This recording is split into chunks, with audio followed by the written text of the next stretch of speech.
दोस्तों, आप सभी को बता दें कि 21 सितंबर 2025 को लगने जा रहा है साल 2025 का अंतिम और दूसरा बड़ा सूर्य ग्रहण।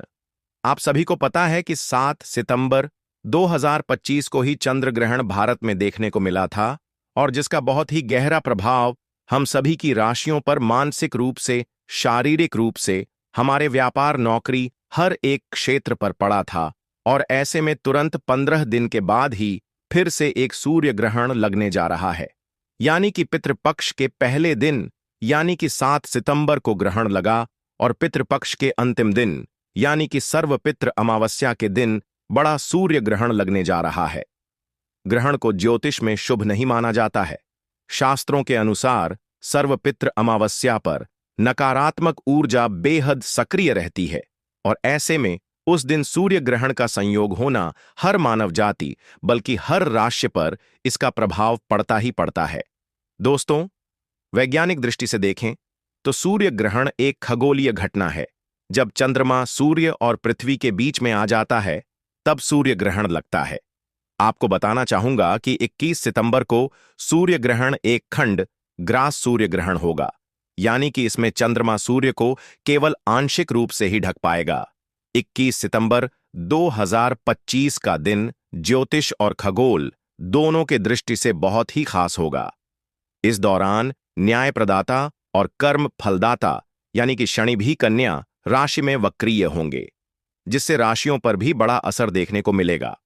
यह सूर्य ग्रहण कन्या राशि और उत्तरा फाल्गुनी नक्षत्र में घटित होगा। इसीलिए कन्या राशि और उत्तरा फाल्गुनी नक्षत्र के जातक इस सूर्य ग्रहण से बिल्कुल प्रभावित होंगे। उनके लिए यह सूर्य ग्रहण काफी कष्टदायी रहने वाला है। इसलिए आप सभी को सूर्य ग्रहण के समय विशेष सावधानी रखनी चाहिए और सूर्य ग्रहण के समय ज्यादा से ज्यादा सूर्य के मंत्रों का जाप करना चाहिए। इससे आपको लाभ मिलेगा। और बात करें यह सूर्य ग्रहण के समय की तो दोस्तों, भारतीय समय के अनुसार बात करूं तो यह सूर्य ग्रहण की शुरुआत 20 सितंबर को रात 10 बजे से होगी, 79 पर हो जाएगी और सूर्य ग्रहण की समाप्ति देर रात 3:23 पर होगी। यह सूर्य ग्रहण लगभग 4 घंटे 24 तक चलेगा। और चलिए अब मैं आप सभी को बताता हूं कि यह सूर्य ग्रहण कहां कहां पर दिखाई देगा। तो देखिए, New Zealand, Fiji, Australia, Indonesia, Antarctica, French Polynesia, Kiribati, New Caledonia, Samoa, Tonga, Vanuatu और दक्षिण प्रशांत महासागर में देखा जा सकेगा। हालांकि 21 सितंबर को लगने वाला यह सूर्य ग्रहण भारत में आंशिक रूप से देखा जा सकेगा, लेकिन इसका प्रभाव हर एक राशि पर जरूर ही पड़ेगा। और चलिए अब जान लेते हैं इस सूर्य ग्रहण के सूतक काल के बारे में। तो देखिए, आप सभी को पता है कि जब चंद्र ग्रहण लगता है तो उसका सूतक काल 3 घंटे पहले से मान्य हो जाता है और जब सूर्य ग्रहण लगता है तब 12 घंटे पहले से ही सूतक काल मान्य हो जाता है। यह सूर्य ग्रहण भारत में दिखाई नहीं देगा, इसलिए इस सूर्य ग्रहण का सूतक काल भी भारत में मान्य नहीं होगा। लेकिन क्योंकि दुनिया में किसी भी कोने में यह ग्रहण लगा हुआ है तो इसका प्रभाव हमारे राशि और गर्भवती महिलाओं पर जरूर ही पड़ेगा। खासकर गर्भवती महिलाओं को ग्रहण के समय खास सावधानी बरतनी ही होगी। हालांकि यह सूर्य ग्रहण भारत में दिखाई नहीं देगा, लेकिन जब भी ग्रहण जैसी घटना होती है तो उसका प्रभाव हर एक राशि, हर एक जीव जंतु, हर मानव जाति पर पड़ता ही पड़ता है। ज्योतिष के अनुसार सूर्य ग्रहण को अशुभ घटना माना जाता है, क्योंकि सूर्य ग्रहण के दौरान सूर्य पीड़ित अवस्था में होते हैं और अशुभ फल देते हैं। ग्रहण के दौरान किसी भी शुभ काम को करने की मनाही होती है। दोस्तों, शास्त्रों के अनुसार ग्रहण के दौरान कुछ कार्यों को करने की बिल्कुल मनाही है, जिन्हें ग्रहण के दौरान हमें भूलकर भी नहीं करना चाहिए। जैसे ग्रहण के समय भगवान की मूर्ति को स्पर्श बिल्कुल वर्जित होता है, हमें स्पर्श नहीं करना चाहिए। इस दौरान हमें अपने घर के मंदिर पर पर्दा डाल देना चाहिए।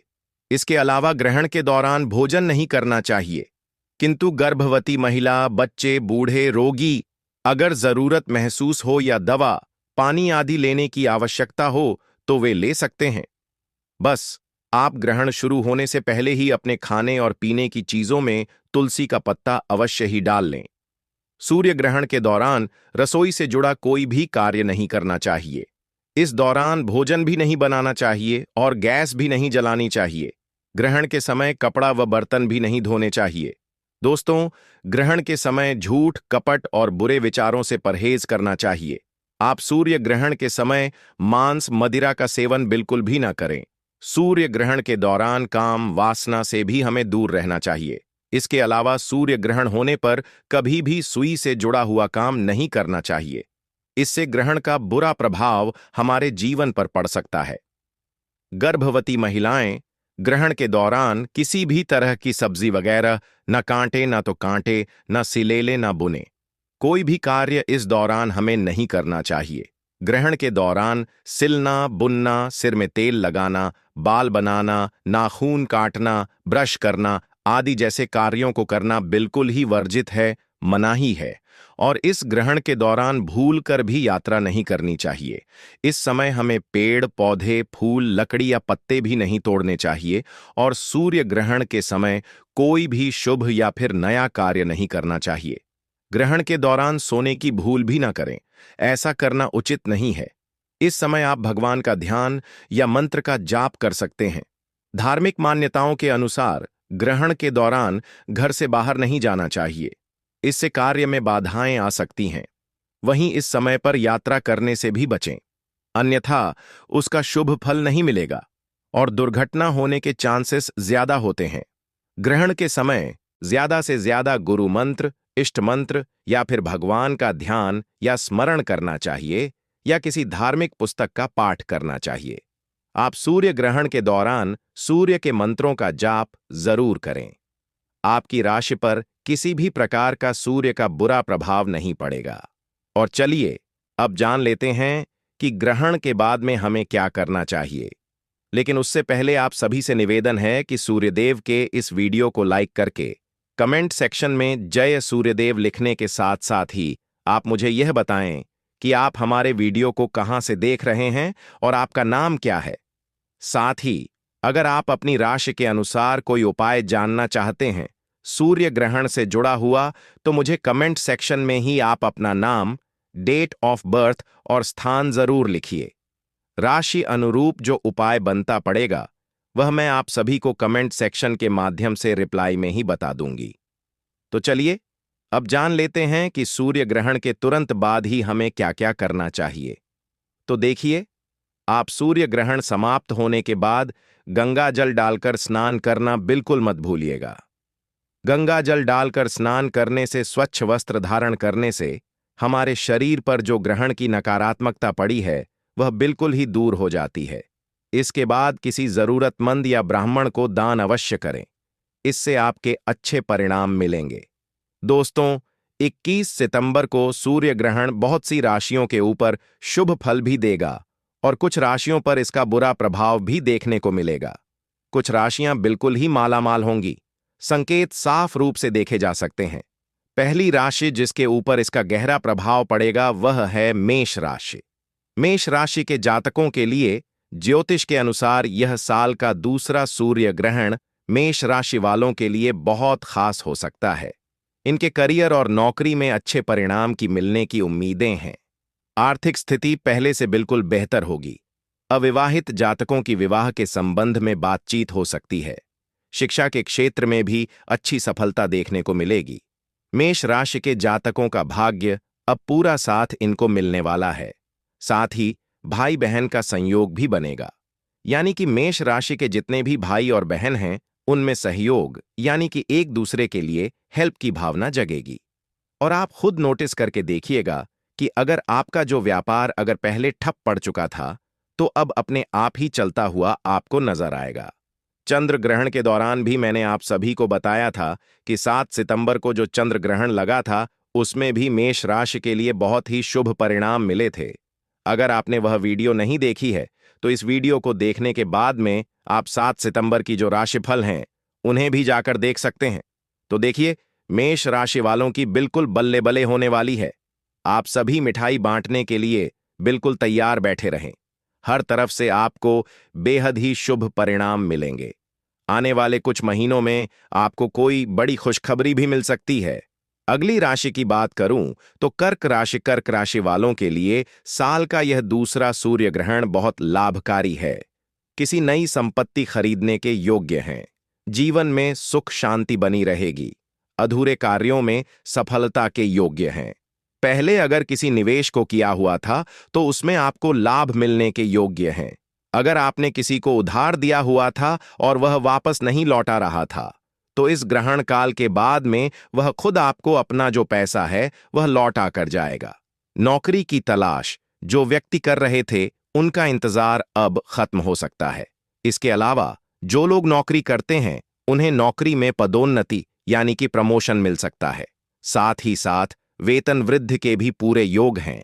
साथ ही साथ जो लोग निवेश में यानी कि विदेश में नौकरी का सपना देख रहे थे या कहीं पर उन्होंने अपना पैसा निवेश किया हुआ है तो वहां पर भी उनको गुड न्यूज ही मिलेगी। उनका पूरा सपना जो उनके संयोग हैं सपनों को पूरे करने में इस ग्रहण के बाद से लगने वाले हैं। साथ ही साथ जो लोग व्यापार करते हैं उन्हें व्यापार में अधिक मुनाफा होगा। धन लाभ के अब अनेकों अवसर आपको मिलने वाले हैं। साथ ही साथ जो लोग संतान प्राप्ति की इच्छा रखते थे उन्हें संतान की प्राप्ति अब होगी।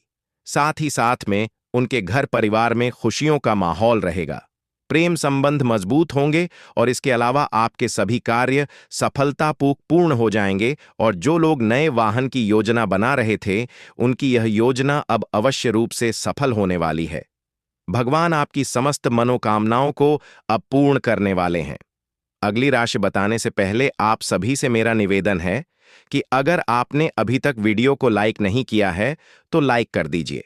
कमेंट सेक्शन में जय सूर्यदेव जरूर लिखिए। बिल्कुल भी कंजूसी मत कीजिए। 5 से 10 मिनट का समय निकालकर इस वीडियो को पूरा अंत तक देख लीजिए क्योंकि हो सकता है कि इस ग्रहण के बाद से भी अब आपकी बम्पर लॉटरी लगने वाली हो। तो निवेदन है आपसे कि इस वीडियो को लाइक करके कमेंट सेक्शन में अपनी राशि भी लिख दीजिए। राशि अनुरूप अलग से जो आपकी डेट ऑफ बर्थ के अनुसार उपाय बनेगा। पर्सनल जो उपाय जिसे स्पेशल उपाय कहा जाता है वह मैं आपको कमेंट सेक्शन में ही रिप्लाई के माध्यम से ही बता दूंगी। अगली राशि है मकर राशि। मकर राशि वालों का हर एक कार्य क्षेत्र में बड़े अधिकारियों से तालमेल बढ़ेगा। वैवाहिक जीवन में खुशियां बढ़ेगी। आप सभी के लाभ के अवसरों में वृद्धि मिलेगी जिसकी वजह से आपकी आर्थिक स्थिति में बहुत ही बड़ा बदलाव आएगा। कोई भी सरप्राइज गिफ्ट आपको मिल सकता है। करियर में लाभ होगा और आपके बिगड़े काम अब बनने शुरू हो जाएंगे। इसके अलावा अब आपको अपने जीवन में नए अवसर भी मिलने वाले हैं जिससे आपके जीवन में अच्छा खासा बदलाव होगा। जी हाँ दोस्तों, इस सूर्य ग्रहण के बाद से भगवान भोलेनाथ की सबसे पहली कृपा आपके ऊपर ही पड़ने वाली है। इसके साथ ही आपको काफी ज्यादा धन लाभ भी होगा। जब एक तरफ परिवार में खुशी का माहौल बनेगा और वहीं दूसरी तरफ आपके व्यापार में भी वृद्धि होगी। अगली राशि है कुंभ राशि। कुंभ राशि वालों, अब आपको चारों तरफ से ही लाभ देखने को मिलेगा। यहां तक कि जिस कार्य क्षेत्र में आप हाथ डालेंगे वहीं आपको तरक्की मिलेगी और आपकी आर्थिक स्थिति मजबूत होगी। साथ ही साथ आपके घर परिवार में खुशियों का माहौल रहेगा। जो लोग संतान प्राप्ति के इच्छुक हैं उन्हें संतान प्राप्ति का सुख मिलेगा जिससे घर पर परिवार पर खुशियां ही खुशियां होंगी। अगर आप नया घर खरीदना चाहते हैं तो आपकी इच्छा जो है वह जरूर पूर्ण होगी। आपका स्वास्थ्य बहुत बेहतर होगा। कुल मिलाकर आने वाला समय आपके लिए बहुत ही अच्छा साबित होने वाला है। दोस्तों, एक बार फिर से आप सभी को याद दिला दूं कि इस सूर्य ग्रहण को आप हल्के में लेने की गलती मत कीजिएगा क्योंकि इसके ठीक 15 दिन पहले ही 7 सितंबर को चंद्र ग्रहण लगा था। आप सभी ने उसका प्रभाव अपने अपने जीवन पर देख लिया होगा। यह अंतिम मौका है साल 2025 का जब आप अपने ग्रहों की जो दशा है उसको अपने अनुकूल बना सकते हैं। तो मेरे चैनल वास्तुशास्त्र ज्ञान से बिल्कुल ही जुड़े रहिएगा। हर रोज मैं अलग अलग उपाय आप सभी के लिए राशिफल से जुड़े हुए, तीज त्योहारों से जुड़े हुए, निजी जीवन से जुड़ी हुई हर समस्या का समाधान लेकर आता रहता हूं। दोस्तों, साल 2025 का दूसरा सूर्य ग्रहण 21 सितंबर 2025 दिन रविवार को लगने वाला है और यह सूर्य ग्रहण साल 2025 का सबसे लंबा और आखिरी सूर्य ग्रहण होगा, जिसे भारत में भी साफ साफ रूप से देखा जा सकेगा। लेकिन यह सूर्य ग्रहण भारत में कितने बजे लगेगा और इसका सूतक का समय क्या होगा, साथ ही यह सूर्य ग्रहण कब समाप्त होगा, सारी जानकारी आज की इस वीडियो में आप सभी को बताऊंगा। साथ ही आज की वीडियो में हम सभी जानेंगे कि सूर्य ग्रहण के दौरान हमें क्या करना चाहिए और क्या नहीं करना चाहिए, क्योंकि यह सूर्य ग्रहण पितृ अमावस्या तिथि के दिन लगने जा रहा है और इसके 15 दिन पहले ही चंद्र ग्रहण लगा था, जो कि 7 सितंबर 2025 को था।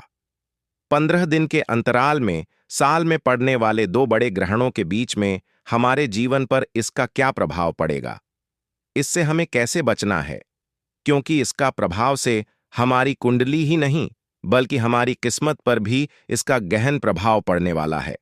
तो ऐसे में आज की वीडियो में संपूर्ण जानकारी आप सभी को बताऊंगा। सबसे पहले मैं आप सभी को बता दूं कि साल 2025 का पहला जो सूर्य ग्रहण था वह 29 मार्च 2025 को लगा था और उस दिन होली थी, और इस बार का जो सूर्य ग्रहण है वह 21 सितंबर को लगने जा रहा है, जो कि पितृ अमावस्या तिथि के दिन पड़ेगा और इसके अगले दिन से ही नवरात्रि प्रारंभ हो जाएगी। तो ऐसे में इस दिन हमें क्या करना है? पितृ अमावस्या के दिन क्या हमें पितरों को तर्पण देना है या नहीं देना है? ग्रहण के प्रभाव से हमें कैसे बचना है? साथ ही आज मैं आप सभी को बताऊंगा कि इस सूर्य ग्रहण के समय में गर्भवती महिलाओं को कौन कौन सी सावधानी जरूर बरतनी है, क्योंकि इस दौरान उन्हें क्या करना है क्या नहीं करना है। साथ ही में उन्हें कौन से ऐसे उपाय जरूर करने होंगे ताकि उनके होने वाले शिशु पर इस सूर्य ग्रहण का प्रभाव बिल्कुल भी न पड़ पाए, क्योंकि जैसा कि मैंने आप सभी को बताया कि 15 दिन के अंतराल में ही दो बड़े ग्रहण पड़े हैं। तो इससे आप सभी को अपने आप को और आने वाले शिशु को बिल्कुल ही सुरक्षित रखना होगा। तो दोस्तों, आप सभी को इस वीडियो के माध्यम से साल 2025 के दूसरे और सबसे बड़े सूर्य ग्रहण की संपूर्ण जानकारी मिलेगी। इसलिए मेरा निवेदन है आपसे कि इस वीडियो को लास्ट तक जरूर देखिएगा। अपने हर एक काम को साइड में रखकर इस वीडियो को बड़े ही ध्यान से देखने के बाद में आप सभी को ज्यादा से ज्यादा अपने पड़ोसी और रिश्तेदार के साथ इस वीडियो को शेयर करना भी बिल्कुल मत भूलिएगा। साथ ही सूर्य ग्रहण के इस वीडियो को लाइक करके चैनल वास्तुशास्त्र ज्ञान को सब्सक्राइब करके पास वाला बेल आइकॉन जरूर प्रेस कीजिएगा, ताकि आने वाली हर वीडियो का नोटिफिकेशन सबसे पहले आपको मिल सके और व्रत पर्व से जुड़ी संपूर्ण जानकारी और निजी जीवन से जुड़ी हर समस्या का समाधान आप सभी को सबसे पहले मिल सके। तो दोस्तों, साल 2025 में कुल 4 ग्रहण पड़े हैं, जिनमें से 2 सूर्य ग्रहण और 2 चंद्र ग्रहण हैं। यानी कि इस साल 2025 में जो पहला चंद्र ग्रहण था वह 14 मार्च 2025 में था, 25 को लग चुका है। इसके बाद में 29 मार्च 2025 को सूर्य ग्रहण लगा था, यानी कि मार्च के महीने में हमने 2 बड़े ग्रहण देखे। 14 मार्च को चंद्र ग्रहण और 29 मार्च को सूर्य ग्रहण। इसी क्रम में सितंबर के महीने में भी 2 बड़े ग्रहण पड़ रहे हैं, यानी कि 7 सितंबर को चंद्र ग्रहण लगेगा और इसी क्रम में अंतिम साल 2025 का अंतिम सूर्य ग्रहण 21 सितंबर 2025 को लगने जा रहा है। आप सभी को बता दूं कि ज्योतिष शास्त्र में सूर्य ग्रहण को बड़ी ही अशुभ घटना के रूप में देखा जाता है, क्योंकि सूर्य ग्रहण के दौरान सूर्य पीड़ित अवस्था में होते हैं और अशुभ फल देते हैं, क्योंकि इस दौरान सूर्य की शक्ति बिल्कुल ही क्षीण होती है। इस समय वे कष्ट में होते हैं और इस दौरान हमें कोई भी शुभ फल की प्राप्ति नहीं होती है। तो इस समय हमें बिल्कुल ही शुभ कार्यों को करने की मनाही की जाती है। खास तौर पर कोई भी शुभ कार्य सूर्य ग्रहण के दौरान हमें नहीं करना चाहिए। सूर्य ग्रहण तब लगता है जब चंद्रमा पृथ्वी और सूर्य के बीच से गुजरता है और पृथ्वी पर अपनी छाया डालता है, जिससे सूर्य की रोशनी पूरी तरह या फिर आंशिक रूप से बाधित हो जाती है। यह घटना केवल अमावस्या के दिन ही होती है और जब चंद्रमा सूर्य के कुछ हिस्से को ढकता है तो इसे आंशिक सूर्य ग्रहण कहा जाता है, और जब चंद्रमा सूर्य को पूरी तरह से ढक लेता है जिसे एक पूर्ण ग्रहण कहा जाता है, या फिर पूर्ण सूर्य ग्रहण कहा जाता है। आप सभी को बता दूं कि साल 2025 में 21 सितंबर को लगने वाला यह सूर्य ग्रहण एक आंशिक सूर्य ग्रहण होगा। इसमें पृथ्वी चंद्रमा को पूरी तरह से नहीं ढकेगी और यह सूर्य ग्रहण 21 सितंबर को अश्विन मास के कृष्ण पक्ष की अमावस्या तिथि को लगेगा। और चलिए अब हम सभी जान लेते हैं कि साल 2025 का यह सूर्य ग्रहण किस समय लगेगा। तो देखिए, भारतीय समय के अनुसार रात 10:59 से लेकर आधी रात करीब 3:23 तक यह ग्रहण लगने वाला है। इस ग्रहण का मध्य रात 1:11 पर होगा। इस सूर्य ग्रहण की कुल अवधि करीब 4 घंटे 24 मिनट तक रहेगी। और अब बात कर लेते हैं कि इस सूर्य ग्रहण के सूतक काल का हमें कब से पालन करना होगा। तो देखिए, चंद्र ग्रहण में जब भी ग्रहण लगता है तो सूतक काल 9 घंटे पहले से प्रारंभ होता है। लेकिन वहीं सूर्य ग्रहण में जब ग्रहण लगता है तो सूतक काल 12 घंटे पहले से मान्य हो जाता है। यानी कि आपको सुबह 11 बजे से ही इस सूतक काल का पालन करना होगा। इस सूर्य ग्रहण के समय में विशेष रूप से सावधानियां बरतनी होंगी। खास तौर पर गर्भवती महिलाओं को इस समय विशेष सावधानी बरतने की आवश्यकता है, क्योंकि ग्रहण का सीधा प्रभाव गर्भ में पल रहे शिशु पर पड़ता है। इसलिए सूर्य ग्रहण के दौरान गर्भवती महिलाओं को घर से बाहर नहीं निकलना है। चाहे कितना भी जरूरी कार्य क्यों ना हो, गर्भ में पल रहे शिशु के ऊपर इसकी छाया मात्र भी नहीं पड़नी चाहिए। साथ ही ग्रहण काल के दौरान में गर्भवती महिलाओं को भगवान का ध्यान करना चाहिए, मंत्रों का जाप करना चाहिए और इस समय अपने पेट पर गेरू का लेप जो है वह आवश्यक रूप से जरूर ही लगा लीजिएगा। किसी धार्मिक पुस्तक का आप पाठ कर सकते हैं। गर्भवती महिलाओं को नुकीली और धारदार चीजों का प्रयोग नहीं करना चाहिए। इस दौरान हमें कोई भी चीज खानी पीनी भी नहीं चाहिए। अगर स्वास्थ्य न ठीक हो तो ऐसे में आप सीधे लेट जाएं, लेकिन कोई भी कार्य न करें। इस समय केवल मंत्रों का उच्चारण करें। ग्रहण काल के दौरान भगवान की कोई भी पूजा पाठ हमें नहीं करनी चाहिए। मंदिरों के पट बंद कर देनी चाहिए। ग्रहण काल के दौरान गर्भवती महिलाओं को गलती से भी सूर्य को नहीं देखना है। ग्रहण के समय गर्भवती महिलाओं को किसी भी बात की टेंशन नहीं लेनी है और इस दौरान गर्भवती महिलाओं को झुककर कोई भी कार्य नहीं करना चाहिए। इस समय सुई धागे का इस्तेमाल भी आप ना करें और ना ही कोई कढ़ाई बुनाई करें। ऐसा माना जाता है कि ग्रहण के समय प्रेग्नेंट महिला को धातु से निर्मित चीजों का प्रयोग भी नहीं करना चाहिए और ना ही उन्हें इस समय शरीर में धारण करना चाहिए।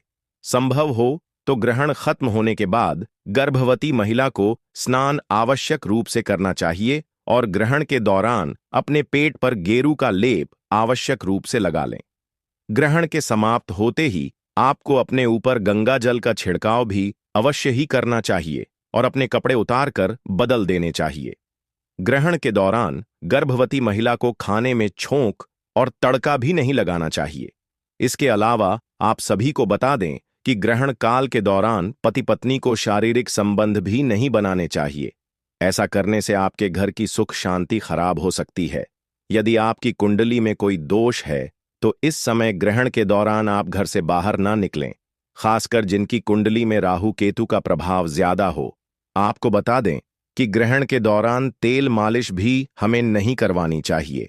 ऐसा करने से त्वचा संबंधी रोगों का सामना हमें करना पड़ सकता है। दोस्तों, ग्रहण के समय तुलसी के पत्तों का विशेष महत्व होता है। इस समय तुलसी के पत्तों को तोड़ना अशुभ माना जाता है, तो ऐसे में आप ग्रहण से पहले ही तुलसी के पत्तों को तोड़कर अपने भोजन और पानी के हर एक चीज में सामग्री में जरूर ही डाल दीजिएगा और उसके बाद ही आप उसे सेवन करें।